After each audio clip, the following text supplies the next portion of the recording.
Welcome back to the Mormon News Roundup.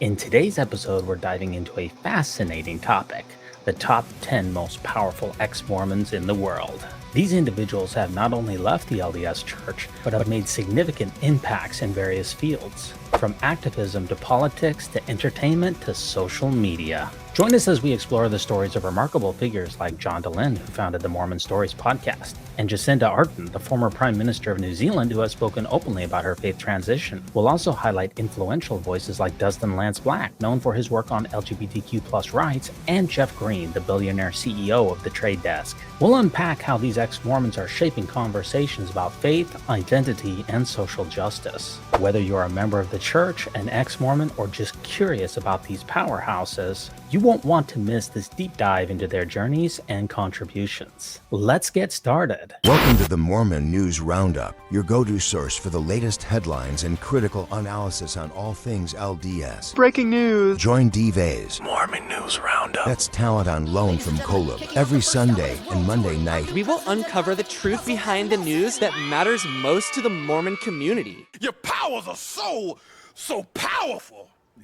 A prominent figure in the ex-Mormon community, Delin is the founder of Mormon Stories, which offers a platform for open discussions about issues within the Mormon community. He advocates for LGBTQ rights and supports individuals in faith transitions. He's amassed a huge following for his candid interviews and thoughtful insights. The Mormon Stories podcast is a popular podcast created by Delin that explores various aspects of Mormonism and the experiences of individuals within and outside the Church of Jesus Christ of Latter-day Saints. Launched in 2005, the podcast features interviews with former members, scholars, and current members discussing topics such as faith transitions, church history, doctrinal issues, and personal journeys. The show aims to provide a platform for open dialogue about the complexities of faith, spirituality, and identity in the context of Mormonism. It has gained a significant following, particularly among those navigating their relationships with the church, and has become a valuable resource for discussions around LGBTQ+ issues, mental health, and religious freedom. The podcast fosters a community for listeners to share their experiences and support one another in their faith journeys. Someone who was told they were a Lamanite from their birth, someone who was raised in the church, someone who read the Book of Mormon, served a Mormon mission, was probably proud to identify as a Lamanite throughout your life before you realized kind of what it really meant. How does it now feel to have Jasmine Rapaport and Neil Rapaport and Mormon apologists tell you that they really didn't mean skin, but instead they meant paint or tattoos or animal skins? I'm just curious what your emotional and intellectual reactions are. Your powers are so powerful. Jacinda Ardern is the former Prime Minister of New Zealand, and she was raised in the Church of Jesus Christ of Latter-day Saints, but ultimately distanced herself from it as an adult. Ardern has spoken frankly about her upbringing in a Mormon household, where she was influenced by the church's values, but she found that her views evolved over time and has now left the church. Ardern's departure from the Mormon church was primarily due to a combination of personal beliefs and the church's stances on issues such as LGBTQ rights and gender equality, which she found increasingly incompatible with her own progressive views. Ardern has emphasized the importance of inclusivity and understanding in her political career, advocating for policies that align with those values. While she respects her upbringing, she has chosen to forge her own path outside the church.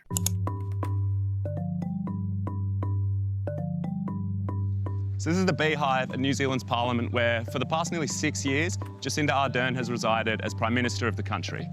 And in a few minutes' time, she's going to be walking out those doors for the very last time after a tumultuous career that's seen her attract worldwide fame, as well as her fair share of hate.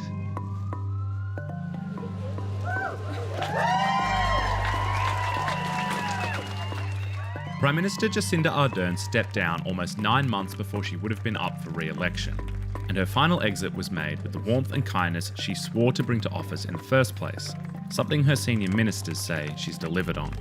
How do you feel now that the Prime Minister is standing down and resigning? There's a bit of a tear in the eye and a lot of emotion. Just the immense hope that she brought to a lot of people who had felt not listened to and excluded. So a lot of sadness and a lot of reflection, but also positivity about how we move forward and because of how much she's given us. And what do you think are going to be the main things that New Zealanders remember Jacinda Ardern by? What's going to be her legacy? I think she will always be remembered as a Prime Minister of immense empathy, who was there when we needed her, and who gave us strength as a country. And I can absolutely tell you that at every single moment, her focus has been on the well-being of New Zealanders.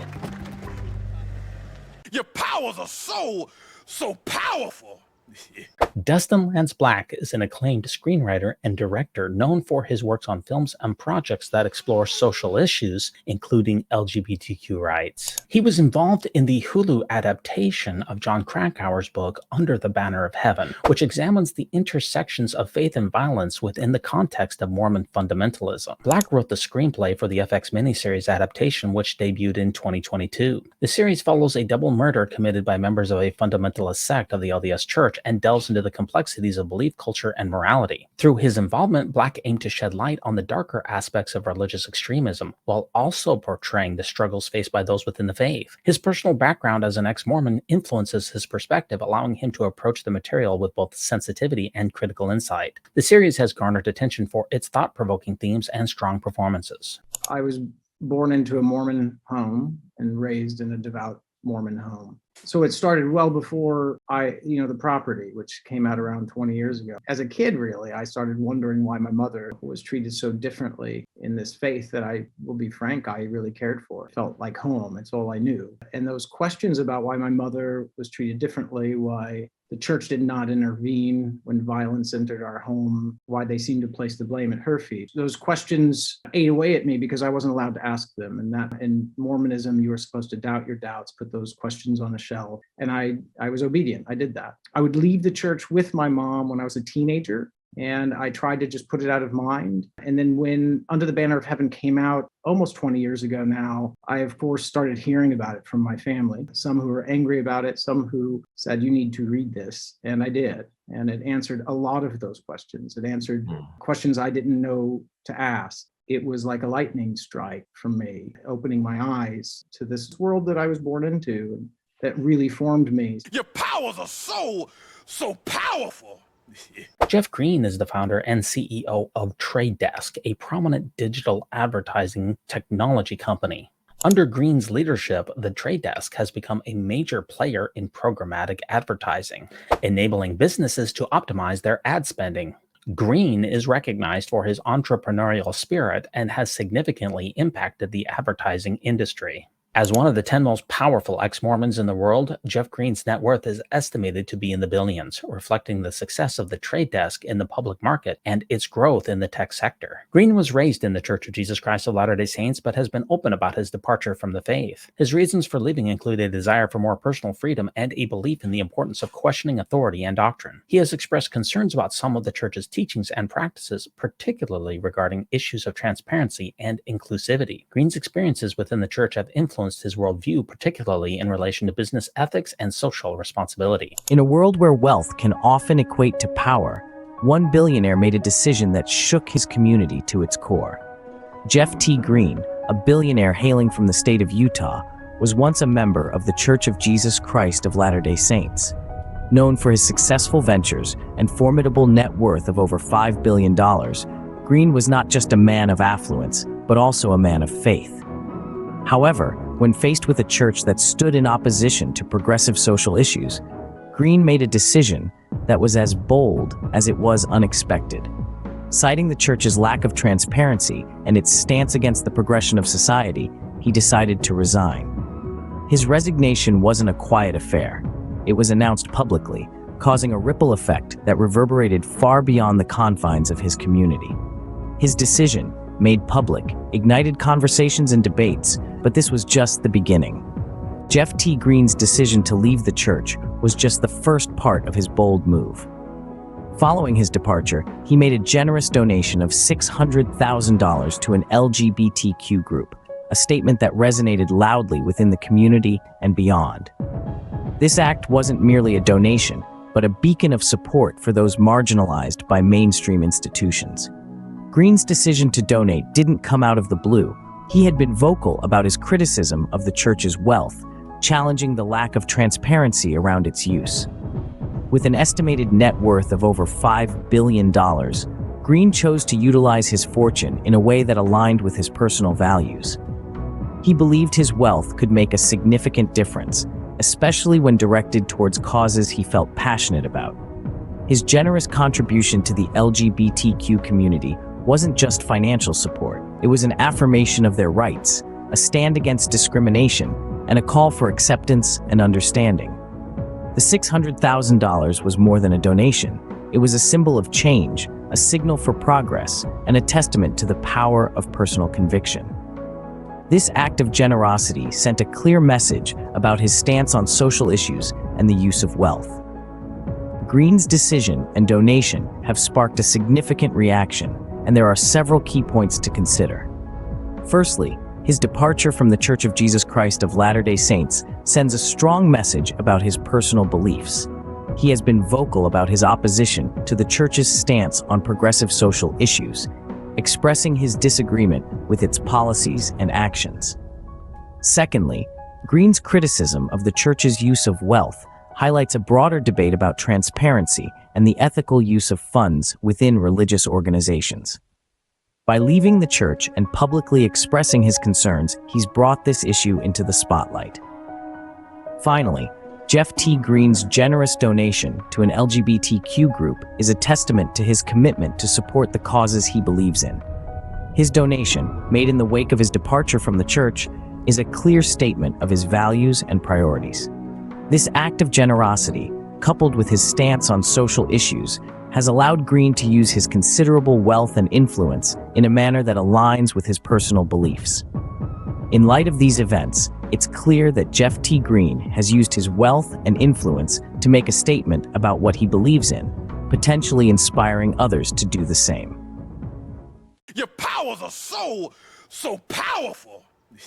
James Huntsman is a former member of the LDS Church, and he gained notoriety for filing a lawsuit against the church seeking his tithing to be returned. Huntsman claimed that the church misused his tithing donations by building a luxury mall and bailing out an insurance company. Huntsman argues that the church has not been transparent about its finances, especially with regards to the church's significant real estate holdings and investments. His case raises significant questions about the church's financial practices and accountability, sparking discussions not only in the ex-Mormon community, but in the larger religious landscape of the United States and the world. Huntsman comes from a prominent Utah family with ties to both business and politics, adding to the visibility of his legal actions. Recent developments have seen the LDS Church's tithing fraud case take an unexpected turn. A federal appeals court has granted the Church of Jesus Christ of Latter-day Saints a rehearing in the case brought forth by former member James Huntsman.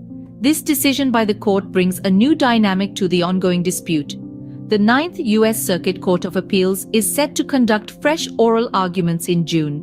This is not a small matter, but one that requires a full set of judges to deliberate on. Huntsman's allegations against the church leaders, claiming they misled members about the use of tithing funds, particularly in relation to the financing of the City Creek Center, will be dissected and examined anew. In response, the church's defense has been stressing on religious liberty and autonomy concerns. This surprising twist has sparked a flurry of legal debates on free speech, religious protections, and the potential implications for other organizations. The crux of this case lies in the allegations made by James Huntsman and the defense put forward by the LDS Church. James Huntsman, a former member of the church, has levied charges that leaders of the LDS Church may have been less than transparent with their members about the usage of tithing funds. The bone of contention? The financing of the City Creek Center, a commercial endeavor which Huntsman alleges was bankrolled using these tithes. On the flip side, the LDS Church has put forth a robust defense. They underline the principles of religious liberty and autonomy, which are the bedrock of their operations. They argue that the management of tithing funds, including their allocation, falls wholly within the purview of the church's leadership. This, they say, is protected by their constitutional rights to freedom of religion. These contrasting views present a complex legal conundrum, the resolution of which is eagerly awaited. The case's reinstatement has far-reaching implications and has even brought to light related lawsuits. One of these involves the church's settlement with the Securities and Exchange Commission over financial practices. This aspect of the case has been referenced in other lawsuits, demonstrating the ripple effect of legal matters, often casting a wider net than initially perceived. Moreover, The potential implications of this case extend beyond the confines of the Church of Jesus Christ of Latter-day Saints. Other organizations, particularly religious institutions, may find themselves under scrutiny over their financial practices and transparency. This case could potentially set a precedent, prompting a re-evaluation of the boundaries between religious liberty, financial transparency, and accountability.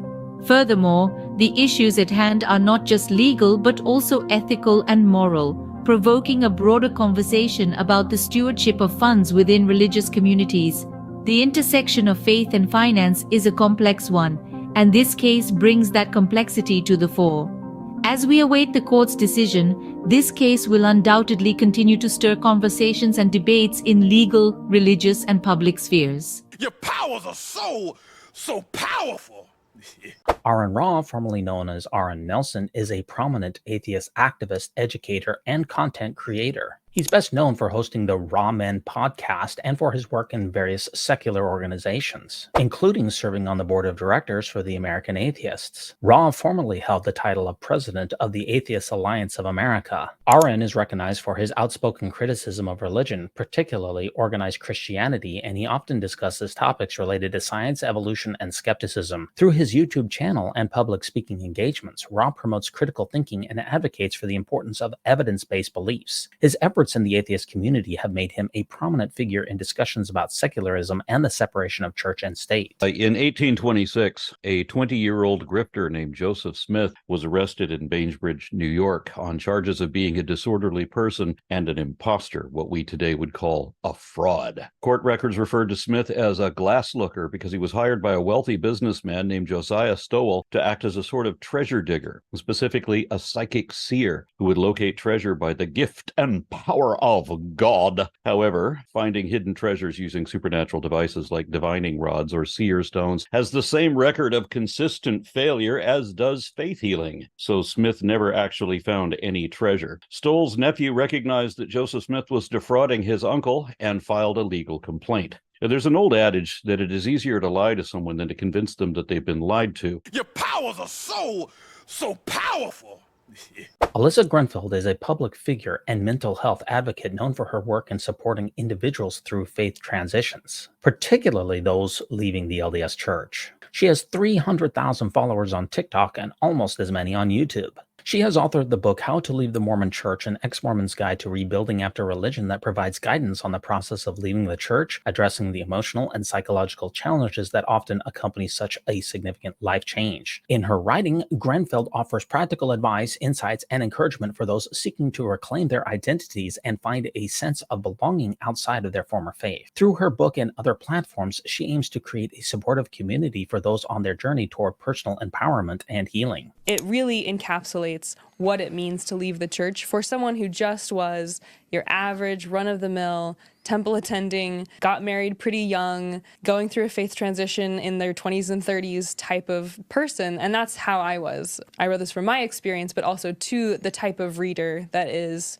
going through a faith transition, who hasn't experienced many of the wild things the Mormon Church does do to people, but just an average person who read the CES letter at 2 a.m. and now is just wondering, what do I do next now that I don't have a testimony anymore? Your powers are so powerful.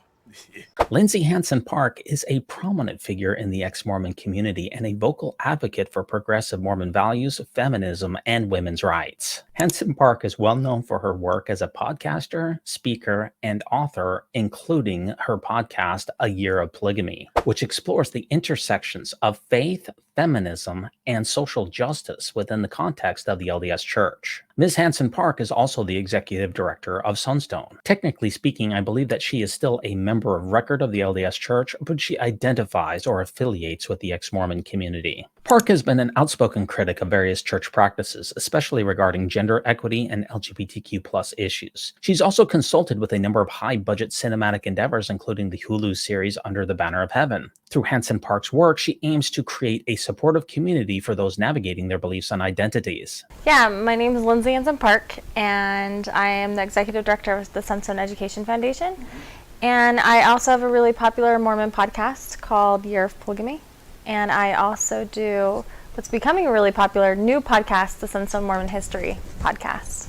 My work has shifted. I was really interested in the history of polygamy, and I still am, but the majority of the work that I do in and around that space is around activism and community building, and I work with a lot of fundamentalist groups and things like that. Your powers are so powerful. Marco Rubio is a U.S. Senator from the state of Florida, known for his role in national politics and involvement in various legislative initiatives. Born in 1971 in Miami to Cuban immigrant parents, he has a diverse cultural background that has influenced his political perspectives. Rubio is currently a Roman Catholic, but he was raised as a Mormon until he was about 8 years old. His political career began in the Florida House of Representatives, eventually leading to his election to the Senate in 2010. Throughout his tenure, he has focused on issues such as immigration reform, economic growth, and foreign policy. One element of the story also is that for a time you were raised as a Mormon.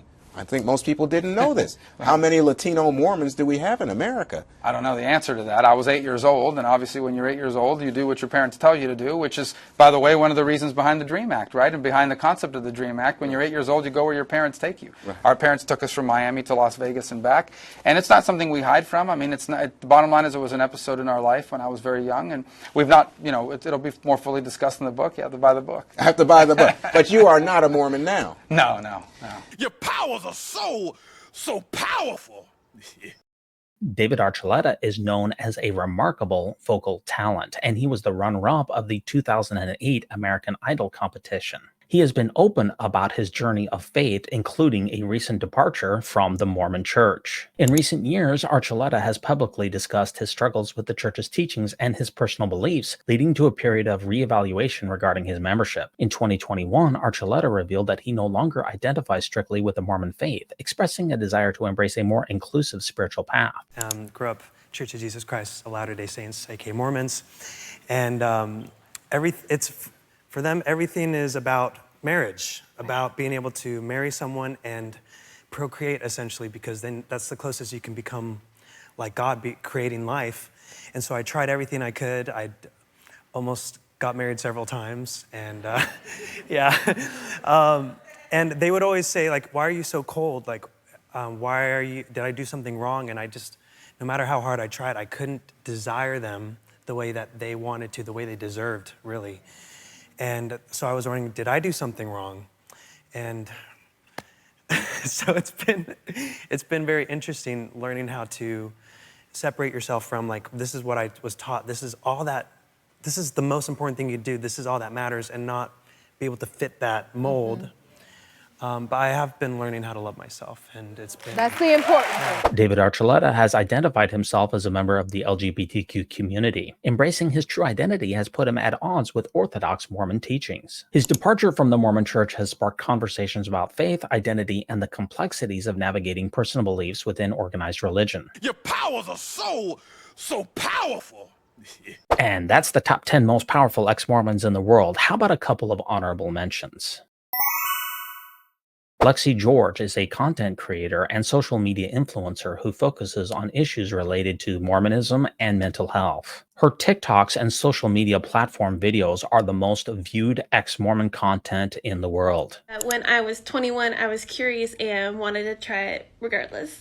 So I went to the store, tried one when I got home, and it was disgusting, obviously, but I needed to hide the evidence. And so I hid them behind an air conditioning unit so my ex-husband at the time would not find them. After that, I worked night shift, and then when I came home, they were all lined up on the kitchen counter when you first walked into the door, with all of them emptied out. Another quick honorable mention is Shalise Sola, the creator of the Cults to Consciousness platform. Ms. Sola focuses on helping individuals navigate the complexities of leaving high-demand religions, particularly those with cult-like dynamics. And no list of powerful ex-Mormons would be complete without mentioning yours truly, D-Bays with the Mormon News Roundup.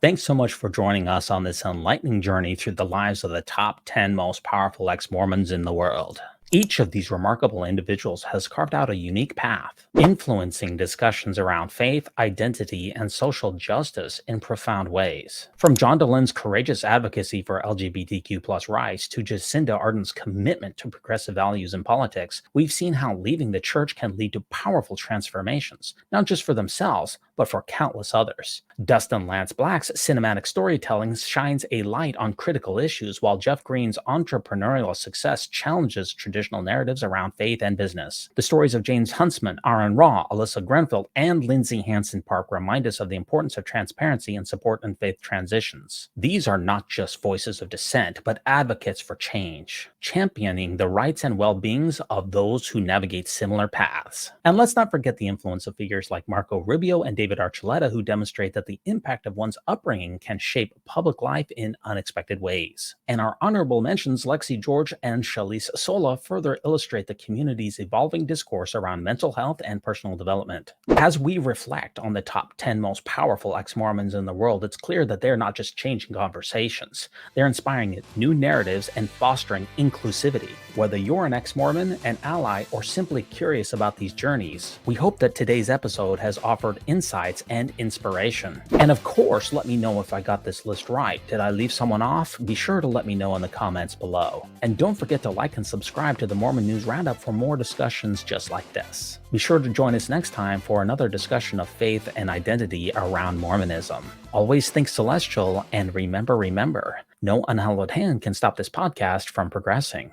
Would all those in favor please make it manifest? Please make it manifest. Please make it manifest. Would all those in favor please make it manifest? I'm the diddly whack Mac Mormon daddy. Would all those in favor please make it manifest? Please make it manifest. Please make it manifest. Would all those in favor please make it manifest? I'm the diddly whack Mac Mormon daddy. People tell me that's funny to give 1/10 of all your money, but I do it no regret because of all the blessings that I get. I ain't stupid or lazy, I read my scriptures like crazy. I don't smoke or drink or cheat, I spent 2 years on my feet. That's more valuable to me than any prize, preaching love and peace with other well-dressed guys. So many people let their spirits get persuaded by the devil, but I say get thee hence, I'm never gonna sink to your level. You're talking evil, you want my face to be covered with mud, you stupid dummy.